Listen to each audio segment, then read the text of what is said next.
কুরআনুল কারীমকে আল্লাহ তাবারাক ওয়া তাআলা কোন পাহাড়ের প্রতি অবতীর্ণ করতেন, পাহাড় ধুলা ধুলা হয়ে যেত।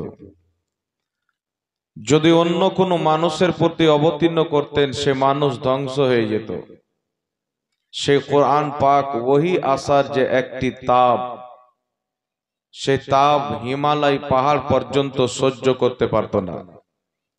আমার আপনার নবী সাল্লাল্লাহু আলাইহি ওয়াসাল্লামকে আল্লাহ তাবারাক ওয়া তাআলা সেই কোরআন দিয়েছেন। কোরআন দেওয়ার পূর্বেই মহান রব্বুল আলামিন সেই ওহী আসার এবং সেই ওহীকে নেওয়ার যে একটি ক্ষমতা, আল্লাহ পাক সেই ক্ষমতা আমার আপনার নবীকে দান করেছেন।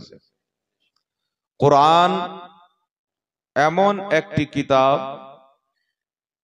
যেই কিতাব পৃথিবীতে একমাত্র কিতাব, যেই কিতাবের মধ্যে আজ পর্যন্ত কোনো চেঞ্জিং, কোনো পরিবর্তন হয়নি, কিয়ামতের সকাল পর্যন্ত হবে না।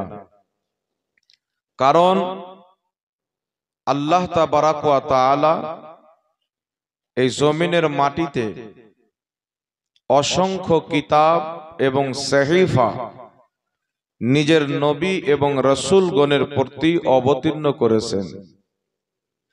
পূর্বের কিতাব তাওরীত, জাবুর, ইনজিল আরো অন্যান্য সহিফা, সেই কিতাবগুলিও আল্লাহ তাবারাক ওয়া তাআলার কালাম, তার প্রতিও আমাদের ঈমান।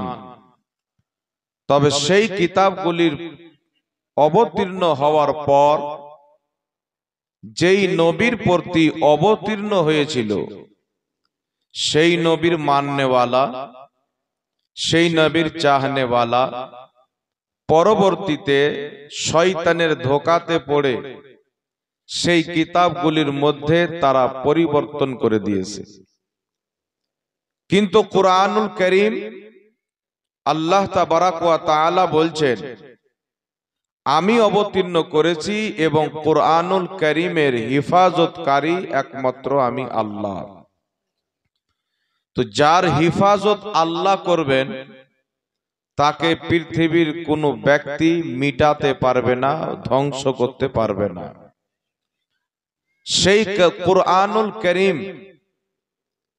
পৃথিবীর অসংখ্য কিতাব আছেন যার মধ্যে সন্দেহ থাকতে পারে, ভুল ত্রুটি থাকতে পারে, কিন্তু কুরআনুল কারীমের মধ্যে সন্দেহর জায়গাই নাই। বলেন আলহামদুলিল্লাহ। আর মুসলিম তো মুসলিম, অমুসলিম পর্যন্ত কুরআনুল কারীমকে পড়ে তারা লাভবান হয়েছে। আর কুরআন এমন একটি কিতাব, আল্লাহ পাক বলছেন আমার কুরআন, এই কুরআনকে পড়ে অসংখ্য লোক পথভ্রষ্ট হবে, অসংখ্য লোক হেদায়েত পাবে। আল্লাহর কুরআন, যে কুরআনের মধ্যে কোনো সন্দেহ নাই, যালিকাল কিতাবু লা রাইবা ফীহ, কুরআন এমন একটি কিতাব যার মধ্যে কোনো সন্দেহের অবকাশ নাই। আল্লাহ বলছেন এই কুরআন হচ্ছে মুমিনদের জন্য শেফা, এই কুরআন হচ্ছে মানব জাতির জন্য রহমত, এই কুরআন হচ্ছে আল্লাহ পাকের বাণী, আল্লাহ পাকের কালাম। তো আল্লাহ পাকের বাণী যদি পড়া যায় তো মানুষ হেদায়েত পাওয়ারই কথা, কিন্তু গুমরাহ কেন হবে? আর এটা কোনো মৌলবি মাওলানার কথা নয়, আল্লাহ নিজেই বলছেন এই কুরআন পড়ে অসংখ্য লোক পথভ্রষ্ট হবে, অসংখ্য লোক গুমরাহ হবে। कुरान पढ़ने वाला, कुरान बुझाने वाला, कुरानेर नामेर माद्रासा चालाने वाला, माद्रासाय कुरान पढ़ाने वाला, बुझा गेल पढ़ते की हेदायत प्राप्त होबे ना, एर मध्य अनेकेई पथभ्रष्ट होबे।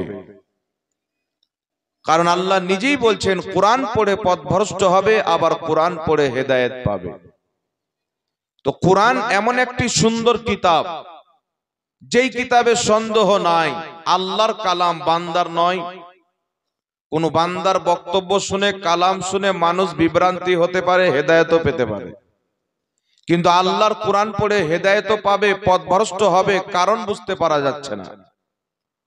তো আল্লাহ তাবারাক ওয়া তাআলার কোরআনকে পড়ে পথভ্রষ্ট এই জন্য হবে যারা কোরআনুল কারীম আল্লাহর হাবিব সাল্লাল্লাহু আলাইহি ওয়াসাল্লামের আদব, তাজিম, মহব্বত, সম্মান পিঠ পিছনে ফেলে দিয়ে কোরআনুল কারীম নিজের স্বার্থের জন্য পাঠ করবে, নিজের ধর্মের ব্যবসার জন্য পাঠ করবে, নিজের পক্ষের আকীদাগুলি প্রমাণ করার জন্য পাঠ করবে, জোর জবরদস্তি, তারা হবে পথভ্রষ্ট।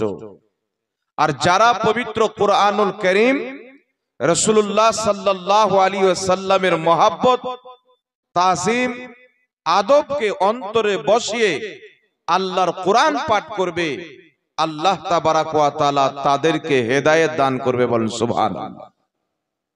তো বিরাদর ইসলাম, কোরআন পাককে পাঠ করে যারা তাফসীর রায় করবে, নিজের মন গড়া তাফসীর করবে, মন গড়া ব্যাখ্যা করবে, তারা হবে পথভ্রষ্ট। আর যারা কোরআনুল কারীমকে পাঠ করে মুফাসসিরিনে কেরাম, উম্মতের আকাবির আজিল্লা উলামায়ে কেরাম যেই তাফসীর পৃথিবীর মানুষকে লিখে দিয়ে গেছেন, যারা সেই তাফসীরকে নিয়ে কোরআন পাক বুঝবে এবং পাঠ করবে, আল্লাহ তাবারাক ওয়া তাআলা তাদেরকে হেদায়েত দান করবে, জোরে বলেন সুবহানাল্লাহ। মানে কোরআনকে এমন ভাবে বুঝতে হবে যেমন ভাবে পূর্বের আইমায়ে কেরাম, ইমাম, মুহাদ্দিস, ফুকাহায়ে কেরাম বুঝেছেন। আর যদি 1450 বছরের মুফাসসিরিনকে বাদ দিয়ে, ফুকাহায়ে কেরামকে বাদ দিয়ে, মুফাসসিরিনের তাফসীরকে বাদ দিয়ে 1450 বছর পরের মৌলবি নিজের মন গড়া তাফসীর করে, তাহলে পথভ্রষ্ট হবে, হেদায়েত পাবে না। কারণ পূর্বের মুফাসসির যেইভাবে কোরআন বুঝতেন, পৃথিবীতে সেইভাবে কোরআন কেউ বুঝতে পারে না। পূর্বের মুফাসসিরিনের কিভাবে তাফসীর করেছেন, কোন আয়াতের কোন ব্যাখ্যা করেছেন, সেটা জেনে যদি পড়া যায় তাহলে আপনি হেদায়েত পাবেন। আর সব যদি বাদ দিয়ে পড়েন, নিজের মন গড়া তাফসীর করেন, যাকে তাফসীর বির রায় বলা হয়, তাহলে আপনি পথভ্রষ্ট হবেন। কারণ বর্তমানে কিছু মৌলবি দেখতে পাওয়া যায়, এরা আবার বলছেন বর্তমানে কোরআন পাকের নতুন করে তাফসীর করতে হবে, কারণ জামানা চেঞ্জ হয়েছে, তো কোরআনের তাফসীরও চেঞ্জ হবে। বাংলাদেশের মৌলবি তো, এটা তো আপনার আব্বার কিতাব নয় যে যুগ যুগ চেঞ্জ হয়ে গেল তো কিতাবটাকেও চেঞ্জ করে দিব। আল্লাহ তাবারাক ওয়া তাআলার কোরআন যুগ যদি চেঞ্জ হয়ে যায়, মানুষ যদি চেঞ্জ হয়ে যায়, তাহলে মানুষকে চেঞ্জ করে আল্লাহর কোরআনের দিকে আনতে হবে। মানুষের চরিত্রকে দেখে, যুগের চরিত্রকে দেখে আল্লাহর কোরআন চেঞ্জ করা যাবে না, জোরে বলেন সুবহানাল্লাহ। এই জন্য বিরাদর ইসলাম, কোরআনকে কেউ পরিবর্তন করতে পারে না।